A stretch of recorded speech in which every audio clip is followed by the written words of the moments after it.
కిరాయి రౌడీలతో ఇంకా పోరాడుతూనే ఉన్నాడు రాకేష్. చేతిలోని కైజార్‌ను గిరగిరా తిప్పుతూ అవకాశం దొరికిన వెంటనే మళ్లీ గాయపరుస్తున్నాడు. తీసుకున్న కిరాయికి న్యాయం చేకూర్చాలన్నట్టు పట్టుదలగా అతనితో పోరాడుతున్నారు ఆ రౌడీలు నలుగురు. అతన్ని పడగొట్టడానికి శక్తివంచన లేకుండా ప్రయత్నిస్తున్నారు. రాకేష్‌కు సహాయంగా రంగంలోకి దూకి వాళ్ళ పని పట్టాలనిపించింది ధీరజ్‌కి. ఎందుకనో ఆఖరి క్షణంలో ఆ ఆలోచనను విరమించుకుని స్టాప్! Stop it! అరిచిందామె. అరుస్తూనే రివాల్వర్‌ను గాలిలో ప్రయోగించింది. ధన్‌మంటూ గర్జించింది రివాల్వర్.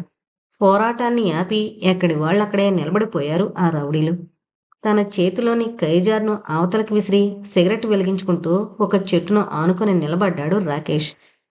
బెదురుచూపులు చూస్తూ చేతులు గాల్లోకెత్తి నిలబడ్డారు ఆ రౌడీలు నలుగురు. నిజం చెప్పండి. ఎవరు మీరు?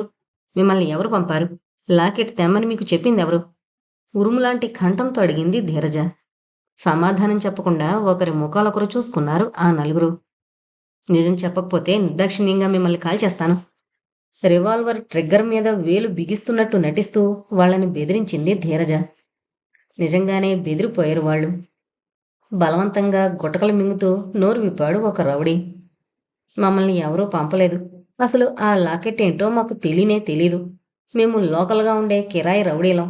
పోలీసు వేషాల్లో ఒక అమ్మాయిని కిడ్నాప్ చేయడానికి సహకరించాలని, అందుకు ఒక్కొక్కరికి 2,000 ఇస్తామని చెప్పి 5,100 అడ్వాన్స్ ఇచ్చి దావూద్, కపాలి అనబడే ఆ ఇద్దరు మమ్మల్ని తీసుకునొచ్చారు. ఇప్పుడు మా కర్మకి మమ్మల్ని వదిలేసి వాళ్ళ దారి వాళ్ళు చూసుకున్నారు అన్నాడు. అతను అబద్ధం చెప్తున్నాడని అనిపించలేదు ధీరజ్కి. కిరాయి కాసుపడి ఎవరికి పడితే వారికి సాయం చేయాలనొస్తే ఇదిగో ఇలాంటి గతే పడుతుంది. నేను తలచుకుంటే మీ నలుగురిని ఇక్కడే కాల్చి చంపగలను. కానీ నా విషయంలో మీరు చేసింది మొదటి తప్పుగా భావించి మిమ్మల్ని వదిలేస్తున్నాను. ఇక ముందు ఆ ఇద్దరితో చేతులు కలపకండి అంది ధీరజ. ప్రాణాలతో వదిలేస్తాను అనగానే చేత్తో చిరిచినట్టు చిరిగిపోయింది వారి ముఖాల్లోని భయం. వాళ్లతో చేతులు కలపడం కాదు. ఈసారి కనిపిస్తే ఇలా మమ్మల్ని వదిలేసి పోయినందుకు వాళ్ళకి తగిన బుద్ధి చెబుతాం. మీరు కావాలంటే మీరు ఢిల్లీలో ఉన్నంతకాలం ₹1 కూడా తీసుకోకుండా మీకు మా చేతనైన సాయం చేస్తాం. మీరు ఎక్కడికి రమ్మంటే అక్కడికి వస్తాం. ఏది చేయమన్నా వెనకాడం. మా మాట నమ్మండి మేడం. ఒకరి తర్వాత ఒకరు ఆమెకి సరెండర్ అవుతూ అన్నారు. చిన్నగా తల పంకించింది ధీరజ. చాలా సంతోషం. ప్రస్తుతానికి నాకు ఎవరి సహాయం అవసరం లేదు. మీరు మాత్రం కిరాయి కోసం గుడ్డిగా ఎవరిని పడితే వాళ్ళని నమ్మకండి. ఇక వెళ్ళండి అంది. Thank you madam. ఆమెకి వంగి వంగి సలాములు చేస్తూ అక్కడి నుంచి అవతలకు వెళ్ళిపోయారు ఆ నలుగురు. ఆ తర్వాత రివాల్వర్ను ప్యాంటు జేబులో పెట్టుకుంటూ రాకేష్ దగ్గరికి వచ్చింది ధీరజ. Thank you Rocky. మరోసారి నీ ప్రాణాలకు తెగించి నన్ను కాపాడావు అంది. నన్ను హేళన చేస్తున్నారా మేడం అన్నాడు రాకీ. నోనో, నేను నిన్ను హేళన చేయడం ఏమిటి? కాకపోతే ఏంటి, మిమ్మల్ని మీరు కాపాడుకుని నాకు కృతజ్ఞతలు చెబుతారెందుకు? It's all right Rocky. నీ ఇన్ఫర్మేషన్తో నేను అలా ధైర్యంగా వాళ్ళకి ఎదురు తిరగగలిగాను. Is it? యా. ఇక బయలుదేరదామా? బయలుదేరదామా కాదు, మీరు బయలుదేరండి. అంటే ఇక నుంచి మీ దారి మీది, నా దారి నాది. మై గాడ్, ఏంటా మాటలు? ఎందుకంత కోపం? కోపం కాదు, చిరాకు. ఎందుకని? ఇప్పుడు నేనేం చేశాను? అబద్ధం చెప్పారు. పిరికిదాల్లా నటించి నన్ను ఫూల్ని చేశారు. రాకీ. ఎస్. అంత చక్కగా కరాటే తెలిసిన మీరు, మహాబలవంతులైన ఇద్దరు మగవాళ్లను సునాయాసంగా మట్టి కరిపించిన మీరు ఆగ్రాలో అలా ఎందుకు నటించారు? అక్కడ దొంగలతో నేను ఫైట్ చేస్తున్నప్పుడు సాయం చేయకుండా చేతులు కట్టుకుని ఎందుకు కూర్చున్నారు అంటూ నిలదీశాడు రాకేష్. అది రాకీ, అది ఎందుకలా చేశానంటే, వద్దు, మరోసారి అబద్ధం చెప్పి నన్ను మోసం చేయాలని ప్రయత్నించొద్దు.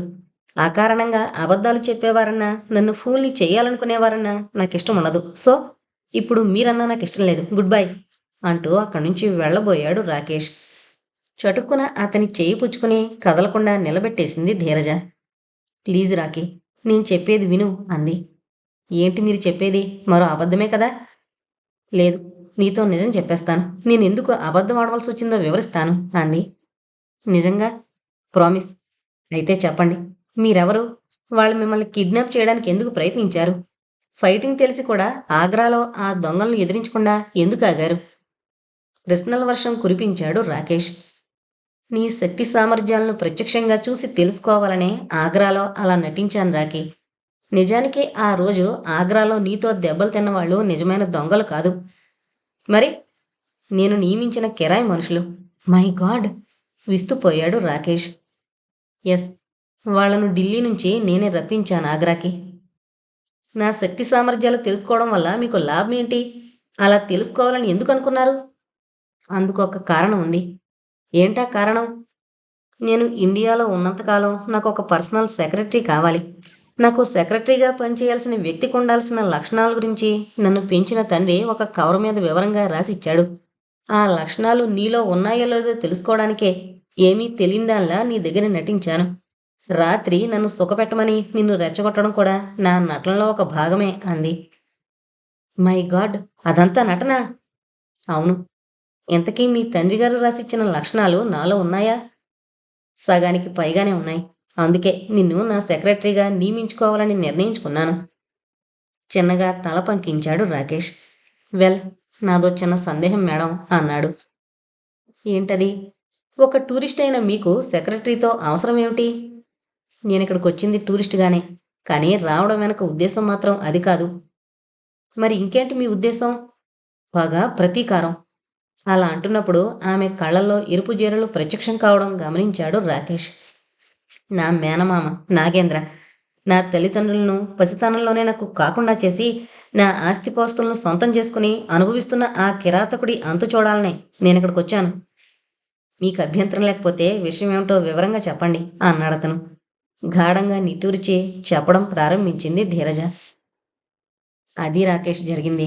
ఆ వజ్ర సంపదను దక్కించుకోవడానికే ఆ నీచుడు నాగేంద్ర ఇంకా మా అమ్మగారిని బంధించుంచారని తెలిసాక నేను ఒక్క నిమిషం కూడా అమెరికాలో ఉండలేకపోయాను. ఎలాగైనా ఆ నాగేంద్రకు బుద్ధి చెప్పి వాడి నేరాలకు సరైన శిక్ష విధించాలని, నా తల్లి ఎక్కడుందో తెలుసుకుని ఆమెను విడిపించి నా వెంట తీసుకుపోవాలని వచ్చాను. నా రాక ఆ దుర్మార్గుడికి ఎలా తెలిసిందో ఆ లాకెట్ని సొంతం చేసుకోవాలని తన మనుషుల్ని ఇలా నా మీద కుసుగులిపాడు. చెమ్మగిల్లిన కళ్ళను తుడుచుకుంటూ చెప్పడం ముగించింది ధీరజ. ఐఎమ్ సారీ మేడం, నిజం తెలియక మిమ్మల్ని అపార్థం చేసుకున్నాను అన్నాడతను. ఇప్పుడు నిజం తెలిసింది కదా, మరి నన్ను అర్థం చేసుకుని నాకు సహాయం చేస్తావా? నువ్వు ఎంత ఫీజు అడిగితే అంత ఫీజు ఇస్తాను అంది ధీరజ. ఫీజు తీసుకుని చేసేది సాయం కాదు మేడం. ఈ క్షణం నుండే సెక్రటరీగా మీ దగ్గర ఉద్యోగంలో చేరుతున్నాను. ఒక సెక్రటరీకి నెలకి ఎంత జీతం ఇవ్వాలని మీరు అనుకుంటున్నారో అంతా ఇస్తే చాలు. మీ లక్ష్యం నెరవేరేదాకా మీ వెంట నేనుంటాను. Thank you Rocky, thank you very much అందామే కృతజ్ఞతగా చూస్తూ. It's all right. ఇక అసలు విషయానికి వద్దాం. ఇంతకీ ఆ లాకెట్ నిజంగా అమెరికాలోనే ఉందా అని అడిగాడతను. లేదు రాకేష్, ఈ గొడవలన్నింటికీ మూల కారణమైన ఆ లాకెట్ లాడ్జ్ రూమ్లోని నా ఎయిర్ బ్యాగ్లోనే ఉంది. అతను ఆశ్చర్యంగా చూశాడు ఆమె ముఖంలోకి. అదేంటి, లాకెట్ ఎయిర్ బ్యాగ్లోనే ఉంటే మీ సామానంతా చెక్ చేసిన వ్యక్తి లాకెట్ కనిపించలేదని ఎందుకు చెప్పినట్టు అని అడిగాడు. అదే రాకే, నాకు అర్థం కావడం లేదు. లాకెట్ అతనికి నిజంగానే కనిపించలేదా, లేక కావాలని అతను అలా చెబుతున్నాడా తెలియడం లేదు. ఆల్ రైట్, ఇక్కడే ఉండి ఆ విషయాన్ని గురించి ఆలోచించడం కంటే రూముకు వెళ్ళి ఆలోచించడం మంచిది. Yes, you are correct. Come on, let us move అంటూ ఆ చెట్ల తోపుల్లోంచి హైవే దిశగా అడుగులు వేయడం అతను ప్రారంభించాడు. అతన్ని అనుసరిస్తూ అక్కడి నుంచి బయలుదేరింది ధీరజ. అప్పుడు సమయం ఉదయం 9 గంటలైంది. ఇద్దరూ వేగంగా అడుగులు వేస్తూ 10 నిమిషాల తర్వాత హైవే మీదకి చేరుకున్నారు. నువ్వు వెళ్ళి ఏదైనా కారును గాని లారీని గాని ఆపు అంటూ రోడ్డు పక్కనున్న ఒక చెట్టు కింద చెతికలు పడబోయింది ధీరజ. నో మేడం, నేను అడిగితే ఎవరూ వాహనాలు ఆపరు, మీరు ఆపితే ఆగుతారు అన్నాడు రాకేష్. లిఫ్ట్ అడగడానికి ఎవరైతే ఏంటి? ఇది అమెరికా కాదు, ఎవరడిగితే వాళ్ళకి లిఫ్ట్ ఇవ్వడానికి. ఇది ఇండియా. ఇక్కడ మా వాళ్ళకి కొన్ని బలహీనతలున్నాయి. ఏంటా బలహీనతలు? అందమైన ఆడదానికి బెదిరించే మగాడికి లొంగుతారు మా వాళ్ళు. Is it? యా, కావాలంటే మీరే పరీక్షించి తెలుసుకోండి. ఇప్పుడు అందమైన మీరు నా పక్కన ఉన్నారు కాబట్టి నేను ఎవరిని బెదిరించదలుచుకోలేదు. మీరే ప్రయత్నించండి అంటూ చేతులు కట్టుకుని బుద్ధిమంతుల్లా రోడ్డు పక్కన నిలబడ్డాడు. ధీరజ రోడ్డు మీదకొచ్చి నిలబడింది. సరిగ్గా 10 నిమిషాల తర్వాత సిటీ వైపు వెళుతూ అటుగా వచ్చింది ఒక వ్యాన్. తెల్లపౌరంలా కనిపిస్తూ రోడ్డుకి అడ్డంగా నిలబడి చెయ్యి ఊపుతున్న ధీరజను గమనిస్తూనే ఆమెను సమీపించి వ్యాన్ ఆపాడు దాని డ్రైవర్. వెంటనే సైడు డోరు తెరుచుకుని కింద దిగాడు. పొడుగ్గా బక్కపల్చగా ఉన్న 60 ఏళ్ల వృద్ధుడు. What do you want young lady? ఎందుకు వేనాపావ్? అని అడిగాడు పళ్ళు పిలుస్తూ. ప్లీజ్ ఓల్డ్ మ్యాన్, నేను నా బాయ్ ఫ్రెండ్ అర్జెంటుగా సిటీలోకి వెళ్ళాలి. ఇఫ్ యూ డోంట్ మైండ్ కాస్త మా ఇద్దరికి లిఫ్ట్ ఇస్తారా? అని అడిగింది. ఆమె మాటలకి క్షణాల మీద కళ తప్పి నల్లగా మారిపోయింది ఆ వృద్ధుడి ముఖం. రోడ్డు పక్కన నిలబడిన రాకేష్ వంక కొరకొరా చూస్తూ తల అడ్డంగా తిప్పాడతను. సారీ, అడ్డమైన వాళ్ళని ఎక్కించుకుని తిప్పడానికి కొనలేదు ఈ వ్యాను. సిటీకి వెళ్ళాలంటే ఏదైనా లారీలో వెళ్ళండి, లేదా నడిచి వెళ్ళండి అంటూ ఆమె సమాధానం కోసం ఎదురు చూడకుండా వ్యాన్ ఎక్కి కూర్చుని పెద్ద శబ్దంతో డోర్ మూసేశాడు. తెల్లబోయింది ధీరజ. చిరునవ్వుతో పలకరించిన ఆ రుద్రుడు ఉన్నట్టుండి ఎందుకలా మారిపోయాడో ఆమెకు అర్థం కాక వ్యాన్ వెళ్ళిన వైపే చూస్తుండిపోయింది. నవ్వుతూ ఆమె పక్కకొచ్చాడు రాకేష్. ఏంటి మేడం అలా చూస్తున్నారు? అని అడిగాడు. లిఫ్ట్ అడిగితే ఆ ఓల్డ్ మ్యాన్కి ఎందుకంత కోపం వచ్చింది రాకి? అందమైన ఆ అమ్మాయి మాట ఎలాంటి వారైనా వింటారని నువ్వు చెప్పింది అబద్ధమా? అని అడిగింది. నేను చెప్పింది అబద్ధం కాదు, పచ్చి నిజం. నిజమైతే ఆ ఓల్డ్ మ్యాన్ ఎందుకలా వెళ్ళిపోయాడు? అతన్ని ఓల్డ్ మ్యాన్ అన్నందుకే. వాట్? అతను ఓల్డ్ మ్యానే కదా? తను ఓల్డ్ మ్యాన్ అని అతనికి తెలుసు. కానీ ఒక అందమైన అమ్మాయి తనను ముసలివానిగా జమకట్టి పిలవడం సహించలేడు. ఈ ముసలివాళ్ళు తాత అనిపించుకోవడం చిన్నతనంగాను, అంకుల్ అనిపించుకోవడం గొప్పగాను ఫీల్ అవుతారు. పైగా నన్ను బాయ్ ఫ్రెండ్ అని చెప్పావు. ఇంకా తన వ్యాన్లో మనల్ని ఎందుకు ఎక్కనిస్తాడతను? ఓ గాడు, ఇంత గొడవ ఉందన్నమాట. అదే ఇండియా అంటే. జుట్టుకు రంగేసుకుని వయసు దాచుకునే వాళ్ళు ఎక్కువగా ఉన్న దేశం మాది. భారంగా నిట్టూర్చింది ధీరజ. అయితే ఇప్పుడు ఏం చేద్దాం? అందే నీరసంగా. ట్రై అండ్ ట్రై అగైన్ అన్నారు పెద్దలు. మరోసారి ప్రయత్నించడమే మనం ఇప్పుడు చెయ్యాల్సింది. తల ఊపి అక్కడే నిలబడిందామె మరో వాహనం రాక కోసం ఎదురు చూస్తూ. 10 నిమిషాల తర్వాత వచ్చింది ఒక అంబాసిడర్ కారు. ఈసారి అందులో ఉంది ఓల్డ్ మ్యాన్ కాదు, మిడిల్ ఏజ్డ్ లేడీ. చుడీదార్ ధరించి కూలింగ్ గ్లాసెస్ పెట్టుకుని ఉందామె. చూడ్డానికి కాస్త లావుగానే ఉంది. కారు ఆగగానే కింద దిగి ఎగాదిగా చూడడం ప్రారంభించింది అందంగా నాజూగ్గా ఉన్న ధీరజ్ వంక. ఆమెతో ఎలా డీల్ చేయాలో అర్థం కానట్టు ఇబ్బందిగా ముఖం పెట్టి రాకేష్ వంక చూసింది. వెంటనే ముందుకొచ్చాడు Rakesh. Good morning young lady, మీరు వెళుతోంది సిటీలోకే కదూ? అని అడిగాడు నవ్వు ముఖంతో. వాట్? నేను యంగ్ లేడీలా కనిపిస్తున్నానా నీ కంటికి రియల్లీ? అంది సిగ్గుతో మెలికలు తిరిగిపోతూ. యా, ఇటు చూడండి. గొట్టం ప్యాంటు వేసుకుని లొట్టిపెట్టలా కనిపిస్తోన్న ఈమె కంటే మీరే ఎంతో బ్యూటిఫుల్గా కనిపిస్తున్నారు. 25 ఏళ్ల వయసును కూడా మించని మిమ్మల్ని యంగ్ లేడీ అంటే తప్పేంటి? 40 ఏళ్లకు పైనే ఉంటుంది ఆమె వయసు. తనను పట్టుకుని 25 ఏళ్ల పొడుచులా అభివర్ణించిన అతని మాటలకు ఉబ్బి తబ్బిబ్బైపోయిందామె. What a nice man you are. నువ్వు నాకు బాగా నచ్చావు. నీ మాటలు ఇంకా బాగా నచ్చాయి. నువ్వు సిటీకి వెళ్ళాలా? నీకు లిఫ్ట్ కావాలా? అని అడిగింది వయ్యారం వలకబోస్తూ. Yes my dear young lady, ఉబ్బసం వ్యాధితో ఇబ్బంది పడిపోతున్న ఈ అమ్మాయిని కూడా కారు ఎక్కనివ్వండి. అర్జెంటుగా ఏదైనా హాస్పిటల్ దగ్గర వదిలేసి చేతులు దులుపుకోవాలి. చూసారా నీరసంతో ఎలా తోటకూర కాడలా వేలాడిపోతుందో?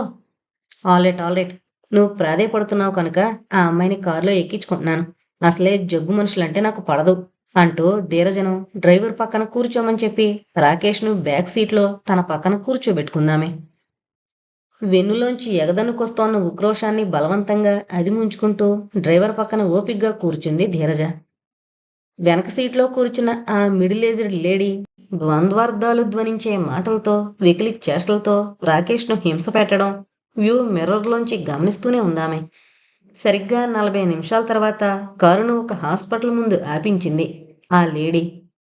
Hello my dear young man, వెళ్ళి ఆ ఉబ్బసం అమ్మాయిని హాస్పిటల్ లోపల వదిలిరా. మనం ఏదైనా రెస్టారెంట్కి వెళ్ళి బ్రేక్ఫాస్ట్ తీసుకుంటూ మాట్లాడుకుందాం అంది. షూర్ అంటూ ధీరజ్తో పాటు కారు దిగాడు రాకేష్. ఆమెకి థ్యాంక్స్ చెప్పి హాస్పిటల్ వైపు అడుగులు వేశాడు. యంగ్ మ్యాన్ పిలిచిందామె. వెనుతిరిగి ఆమె దగ్గరకొచ్చాడు. నీ పేరేంటి? అని అడిగింది. నా పేరు రోమియో అన్నాడు. ఓహ్, వాట్ ఏ బ్యూటిఫుల్ నేమ్ అందామె. మరి మీ పేరు? గులాబీ కాదు, గుండమ్మని పెట్టుకుంటే బాగుండేది అని తనలో తానే గొణుక్కున్నాడు. వాట్? అందామె. ఏం లేదు, మీ కారు చాలా బాగుంది అంటున్నాను. Thank you. You are welcome. వెళ్ళి త్వరగా వచ్చే రోమియో, నీకోసం ఎదురు చూస్తుంటాను అందామె. ఇక్కడున్నట్టు రాను. ధీరజ చేయి పుచ్చుకుని గబగబా హాస్పిటల్ కేసి అడుగులు వేశాడు రాకేష్. హాస్పిటల్ గేటు దాటి ఆవరణలోకి అడుగు పెట్టగానే అతని చెయ్యి విదిలించుకుంది ధీరజ. మిస్టర్, ఏంటి నీ ఉద్దేశం? నిజంగానే నన్ను జబ్బు మనిషిని చేసి హాస్పిటల్లో చేర్పించాలనుకుంటున్నావా? అంది గుర్రుగా చూస్తూ. చిన్నగా నవ్వాడు రాకేష్. ఆపద్ధర్మంగా చెప్పిన అటువంటి మాటలు పట్టించుకోకూడదు మేడం. అటు చూడండి, ఆ గులాబీ గుండం ఇటే చూస్తోంది. మీరు ఆలస్యం చేశారంటే కారు దిగి ఇటే వచ్చేస్తుంది. ఆనాక నన్ను ఆమె బారి నుండి కాపాడుకోవడం మీ తరం కూడా కాదు. ప్లీజ్ కమ్ అంటూ గబగబా లోపలికి నడిచాడు. వారు మాట్లాడకుండా అతన్ని అనుసరించింది ధీరజ. ఇద్దరూ హాస్పిటల్ రెండో వైపు నుండి బయటపడి ఒక టాక్సీ ఎక్కి రేష్మా లాడ్జీకి బయలుదేరారు. గులాబీ మాత్రం రోమియో రాక కోసం ఎదురుచూస్తూ తన కారులోనే ఉండిపోయింది హాస్పిటల్ బయట.